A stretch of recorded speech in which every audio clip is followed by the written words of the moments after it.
Dans une semaine, le mois de septembre est terminé. Du coup, je me suis dit qu'il serait peut-être temps de vous parler de ce que j'ai lu pendant le mois de septembre.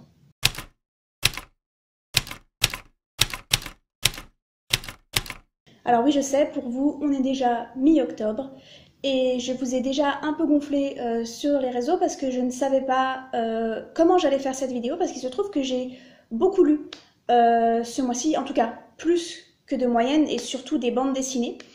Et je voulais pas faire une vidéo trop longue, j'ai décidé de les couper en deux, puis en trois, puis en deux à nouveau. Finalement, j'ai décidé que j'allais vous parler des romans aujourd'hui et des bandes dessinées la semaine prochaine.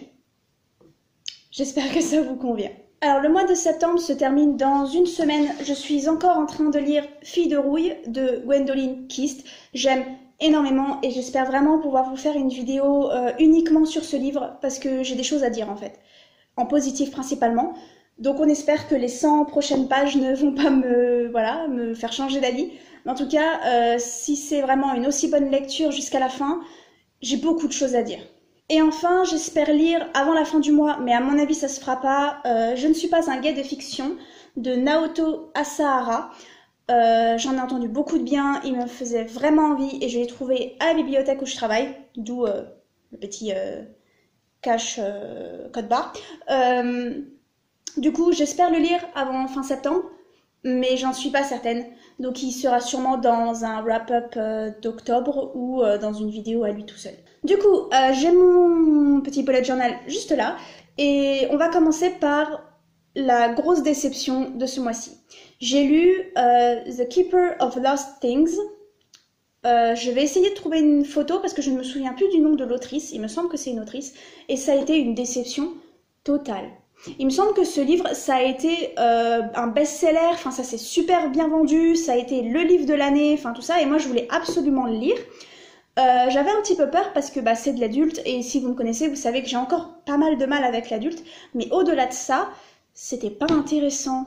The Keeper of Lost Things, c'est l'histoire d'un homme qui garde tous les objets qu'il trouve dans la rue.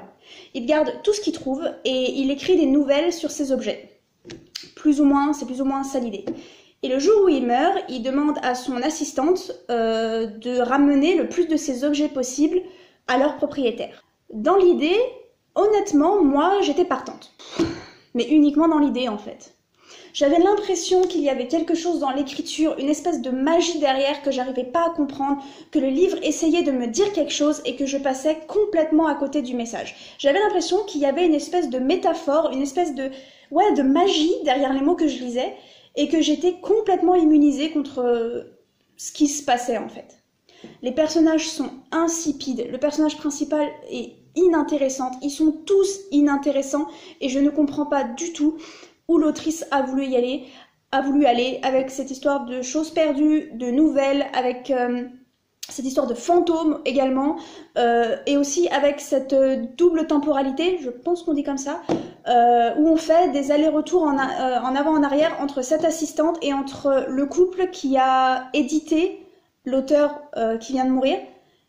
J'ai pas compris l'intérêt en fait. Du coup voilà, si vous avez lu The Keeper of Lost Things, je sais que l'une d'entre vous était venue me voir quand j'avais mis la note sur Goodreads en disant qu'elle avait adoré. Je lui ai demandé de me dire ce qu'elle avait aimé et j'ai jamais eu de réponse parce que je voulais sincèrement savoir en fait à côté de quoi j'étais passée, à côté de quoi je suis passée. Je l'ai lu en VO d'ailleurs, je sais pas s'il a été traduit. Non, franchement, je pense que je suis passée à côté de quelque chose. Je pense qu'il y a une signification, je sais pas, un message qui m'est passé carrément au-dessus et que si je l'avais compris, le livre aurait eu une saveur complètement différente. Le cadrage a peut-être changé, vous venez de vous casser la figure. Je suis à signaler que vous êtes en équilibre sur un dictionnaire Hachette 2006 et une VHS de Mathilda.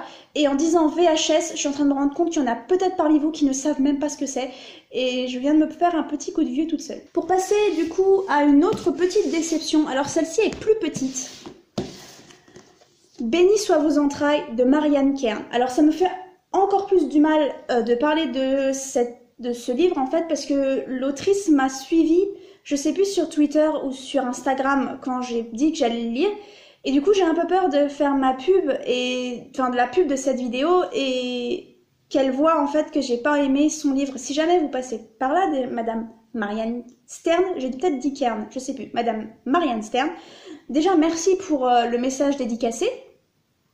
J'ai reçu un petit message dédicacé vraiment trop mignon et tout ça, j'ai beaucoup aimé.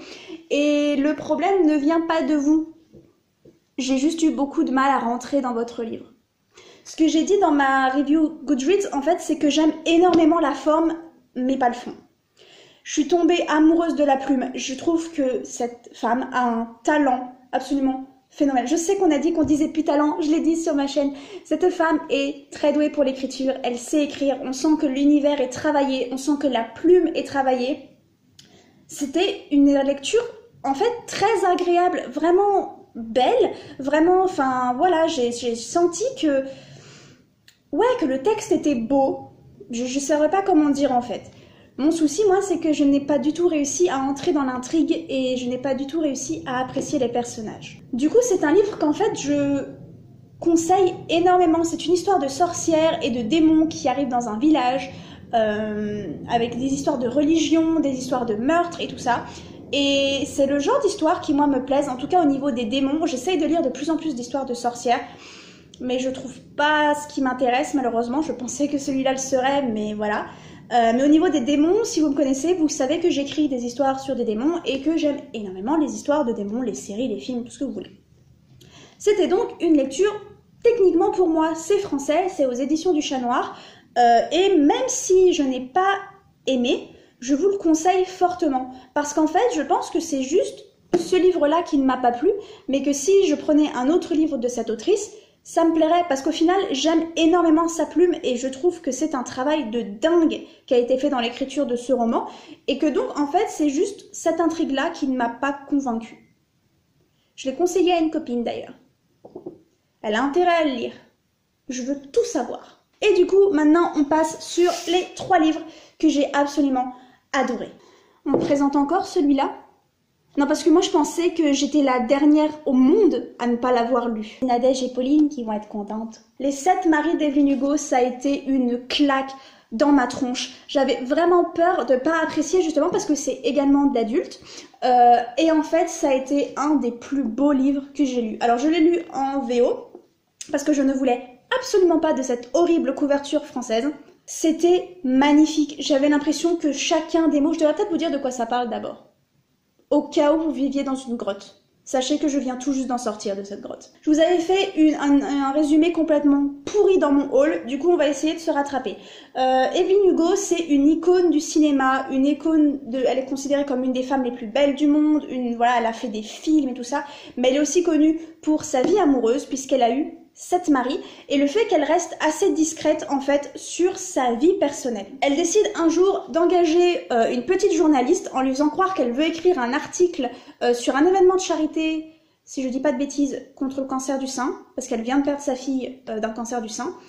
Mais en fait, c'est un petit tour qu'elle lui joue parce qu'elle ne veut pas du tout avoir un article écrit sur ce thème-là, sur ce sujet-là, sur son événement de charité. Elle veut que la petite journaliste lui écrive un roman sur sa vie. Elle a décidé qu'elle allait lui raconter tout de A à Z, le bon comme le mauvais. Il y a surtout du mauvais et que quand elle mourra, cette journaliste aura le droit de publier le livre. C'était pas un résumé super ouf, mais je vous jure qu'il faut le lire. On a un personnage principal bisexuel, un personnage secondaire lesbien, et il y a toute cette histoire du fait de cacher le fait que Evelyn est bisexuelle, qu'elle n'assume pas forcément, mais également toutes ces histoires amoureuses dans le monde hollywoodien, que ce soit les violences conjugales, que ce soit le fait de marier quelqu'un uniquement pour de la pub ou uniquement pour se protéger. C'est merveilleusement bien écrit. J'ai l'impression que je ne saurais jamais en faire une bonne pub. Je vais sûrement mettre l'article de Planète Diversité dessus parce que je suis sûre que n'importe qui, et surtout Nadège, parce que Nadège elle en fait une promo de malade et puis Nadège elle sait extrêmement bien écrire des reviews, extrêmement bien écrire tout court d'ailleurs, parce que j'ai l'impression de vraiment pas lui faire honneur. Je chiale toujours cette fin. Je pleure très peu dans des romans, là je vous en propose 2 où j'ai pleuré. Je pleure très peu devant mes lectures. Très peu. C'est pas quelque chose qui m'arrive. Je peux me sentir triste, mais pas au point de chialer, en fait, et de ne plus avoir d'eau dans mon corps. Ce livre-là a réussi à faire ça. C'était absolument magnifique. Chaque phrase était plus plus percutante que celle d'avant. Et on s'attache à ce personnage qui, oui, a fait de sacrées conneries dans sa vie, mais qui aussi voulait tout simplement qu'on l'aime en fait, qui voulait être adoré, et l'appel de la gloire, et des histoires d'amour qui des fois sont très laides, et qui des fois sont absolument magnifiques, que ce soit son amour avec Clara, je sais plus comment elle s'appelle, l'autre demoiselle, Célia, que ce soit son amour pour Célia, mais également son amour et son amitié pour son meilleur ami Harry. Si je me trompe encore de prénom, Nadège elle viendra me taper sur les doigts. Mais enfin bref, ce sont plein d'histoires d'amour qui s'entremêlent, que ce soit de l'amour amitié, familial, de l'amour tout simplement envers un partenaire. Et c'est magnifique. Ouais, peut-être un trigger warning au niveau des violences conjugales, je ne sais pas du tout.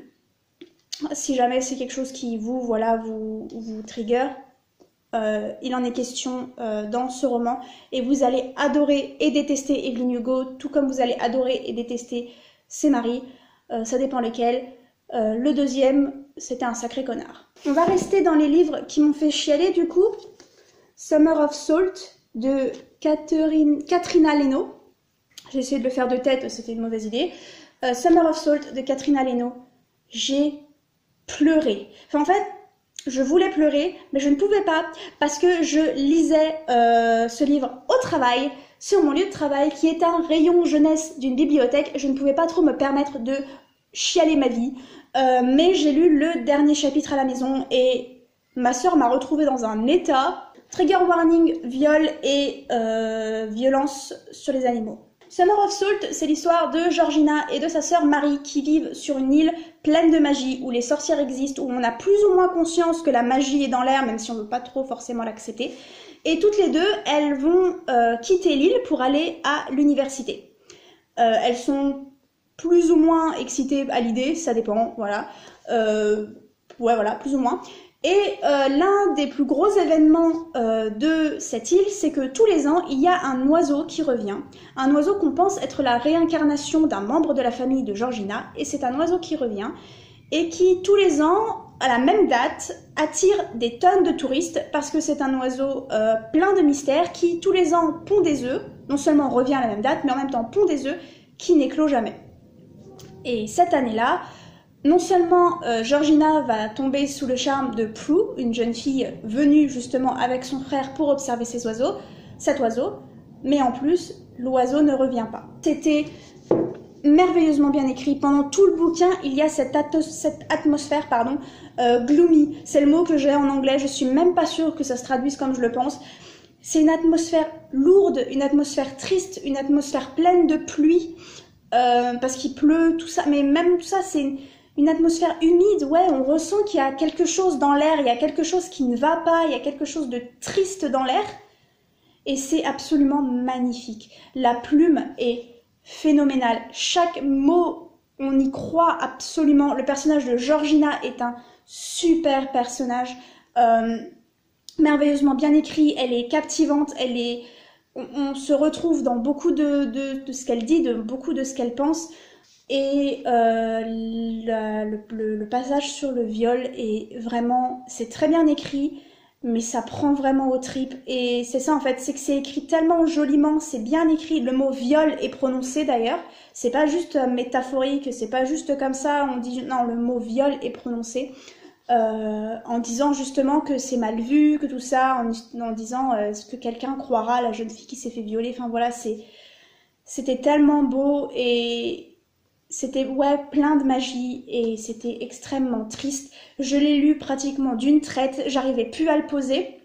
Et en fait, je l'ai posé un tout petit peu avant la fin, genre 2-3 chapitres avant la fin, parce que je pouvais plus supporter en fait ce que ça me faisait ressentir. C'était beau, c'était magique, mais c'était lourd et j'avais besoin de faire une pause aussi parce que je ne voulais absolument pas quitter ces personnages, je ne voulais absolument pas arrêter de lire et je pense que je vais faire une relecture, même si j'en fais pas souvent, même jamais, parce que ça me manque en fait. C'était tellement beau, tellement parfait, c'était un coup de cœur de cette année. Et enfin, j'ai lu Cinderella is Dead de Kailyn Byron. Ça aussi, c'était une lecture trop bien. J'ai même mis des petites annotations. Cendrillon est morte depuis 200 ans et comme Cendrillon a trouvé l'amour au bal, le prince charmant au bal, c'est maintenant une tradition de faire un bal tous les ans pour que les femmes, les jeunes femmes, jeunes filles même pratiquement, se trouvent un époux. Elles vont dans un bal, elles se font choisir par un homme. C'est important de savoir que c'est l'homme qui choisit. Et c'est l'événement de l'année, c'est super important. Si t'es pas choisi, c'est un déshonneur sur ta famille. Les filles ne rêvent que de ça. Ça dépend lesquelles, ne rêvent que de ça. C'est vraiment censé être absolument magnifique. Et si jamais tu n'as pas été choisi au bout de 3 fois, gare à toi. Et surtout, gare à toi si tu décides de ne pas y aller. On suit du coup Sophia qui non seulement ne veut pas aller au bal et ne veut pas être choisie, mais qui en plus est amoureuse d'une fille et qui du coup ne veut pas que cette fille soit choisie non plus et aimerait se sauver. Elle est complètement contre le système mis en place par le roi, mais la fille dont elle est amoureuse n'est pas forcément de cet avis. Elle ne veut pas aller au bal non plus, mais elle ne veut pas aller à l'encontre de ce qu'on lui demande de faire. Elle ne veut pas aller à l'encontre des lois qui sont très sexistes et disons-le, très tournées autour du patriarcat. Il y a énormément justement d'histoires, de sujets qui tournent autour du féminisme. On parle des violences conjugales, on parle du fait que les hommes choisissent absolument tout, les hommes travaillent, les femmes restent à la maison, ou alors quand elles travaillent, c'est les hommes qui gèrent l'argent. Il faut surtout obéir à ton mari. Si jamais tu désobéis à ton mari, t'es exécuté sur la place publique. Si jamais tu désobéis au roi, si jamais tu te rebelles un peu, voilà, il y a un couvre-feu. Il faut absolument aller à ce bal et être choisi, voilà, enfin, c'est ton rôle d'être une femme mariée, pas forcément au foyer, d'être une femme mariée. Et Sophia, elle est complètement contre cette idée. Du coup, on se doute que Sophia va se rebeller contre ce système et essayer de comprendre ce qui se passe et pourquoi plusieurs filles, disparaissent après le bal et sont retrouvées dans des états absolument lamentables, mortes, mais dans des états où elles ne se ressemblent plus, où on ne les reconnaît plus. Et essayer de comprendre ce que le roi, en fait, pourquoi le roi continue cette tradition, entre guillemets. Il faut savoir qu'il vaut vraiment un culte à Cendrillon. Enfin, je veux dire, ils connaissent le conte par cœur, il faut que toutes les filles connaissent le conte par cœur et soient capables de le réciter sur demande. Il faut, voilà. C'est vraiment un univers où la femme, voilà. Tu bouges pas, tu portes tes corsets, tu fermes ta gueule et tu vas te marier. C'était une super histoire qui réécrit complètement le conte de Cendrillon, parce que l'idée c'est que le conte de Cendrillon que elle récite et que nous on connaît, ce n'est pas du tout ce qui s'est vraiment passé. Elle va rencontrer sur son chemin le personnage de Constance, qui est la descendante d'une des 2 belles-sœurs. Tiens, d'ailleurs, je viens de me rendre compte qu'elle s'appelle Constance et que je viens d'appeler un personnage Constance dans mon roman. Coïncidence? Je ne pense pas. C'est plein de magie, c'est évidemment aussi toute une histoire qui tourne autour du fait que Sophia aime les filles, mais également autour du sexisme, du patriarcat et comment on se défend contre des lois complètement injustes. Ouais, il y a beaucoup de magie aussi. J'ai l'impression que cette dernière review est vraiment pas top. Elle pourrait être beaucoup mieux. Je crois que je commence à fatiguer. Mais il faut vraiment lire Cinderella is Dead. Du coup, j'ai un petit point négatif qui a fait que du coup j'ai mis 4 étoiles au lieu de 5. Mais c'est un spoiler.